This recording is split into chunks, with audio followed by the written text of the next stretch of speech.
How would you compare yourself to other bands? If you had to choose one band who you were similar to, who would it be? Are you talking about English bands or Turkish bands? It doesn't matter. You say whatever you want. Local or international, doesn't matter. It doesn't matter.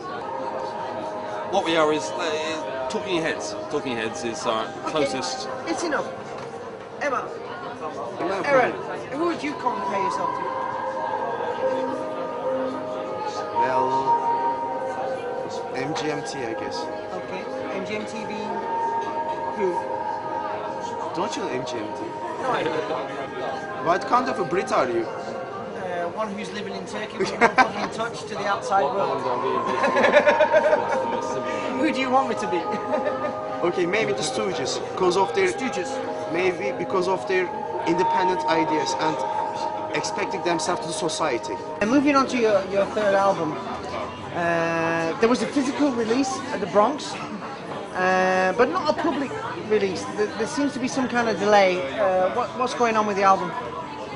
Why is it being delayed? Actually, the mastering and mixing part takes some time because our son, my master, has lots of job to do. On the other hand, so it's gonna get delayed. And on the other hand, it was kind of out of season if you consider that. It was just the beginning of the summer, so which means it's a true way to Ramadan. Then releasing the album physically and originally in September, maybe in the late last week of September, sounds very nice. What are you hoping from this album? You're on your third album now. There must be some kind of expectation from this album. What would you like to see happen from this album? A Turkey tour. I want to do a tour in Turkey. Only in Turkey? Yes. I can't leave, so just yeah. Want to do shows in Istanbul, Izmir, Antalya, and we have lots of friends and fans all over Turkey, and I'd love to see them. You've always been extremely good at promoting yourself independently. Was there a conscious decision that you needed to find a manager? No, he just saw some money when he saw it and got in there. But we like him very much. He's our friend. And it must be difficult for you, from usually playing a very major role in the kind of management of your band, to then sort of delegating that responsibility to a manager. Do you feel relaxed that he's doing his job? I don't like being this out of control, and I have been organising the band for 5 years, all our shows all over Turkey, and now that's being monetized. Everyone's trust first was the most important thing, which is artistic, and then other people come, which is financial, and then you're like everything out of your hands.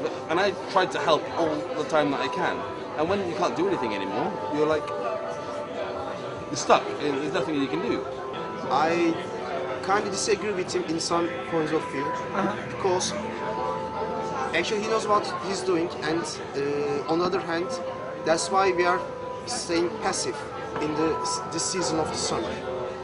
Even though all other bands try to have some gigs in other venues or else, but to an empty crowd, on empty venue, because of the season of Ramadan. However, in further days, I also expect, as he mentioned, a long-term all-around Turkey tour, which includes at least 5 or 6 cities. And I trust his vision, Okay. because he knows what he does. And far away being a manager, he used to be a musician too. Yeah, he's from the market, and he knows what we do, and he also expects and can observe what we want to do. Okay, recently you played Taksim Square, and you've been playing in Ankara. How did these gigs come about? I mean, these are big shows, man. How are they happening? Actually, on old days before Fred, as he mentioned, Sean was, arranging all the stuff. He was talking to all the venue owners or the musical directors of the venues. after we got our manager, it's all got changed. So it only depends to his words. So We do whatever the fuck he tells us to do. yeah, he's right. So you've been associated with Hangar 18 for quite some time now. Oi, dickhead, I'm talking to you. Look at me. Oi, hello, interview. Hangar 18, you've been with them for quite some time. How is that kind of friendship going? They're recording an album for free, so it's a very nice friendship. They record my album for free, and I play it there. It's great. Awesome, awesome. So Hyro, we were just talking about your gigs at Taksim Square and your gigs in Ankara. And one point I have to mention, I have to bring up, and I have to ask you directly. The guys drove down. You chose to fly down. What was the reason for you flying down? I need to ask you a question. What does it mean? Herkes otobüsle giderken sen uçakla seyahat ediyormuşsun. Why did you fly and they drove? For the Ankara gig, you ask. Is it a case of you can't stand being in the same vehicle as him for 4 hours? I can't stand this guy. I'm sorry. No. No. No, I'm just working. Just about work? About work. I have to be in the work in the mornings, and in the evenings I can be only there.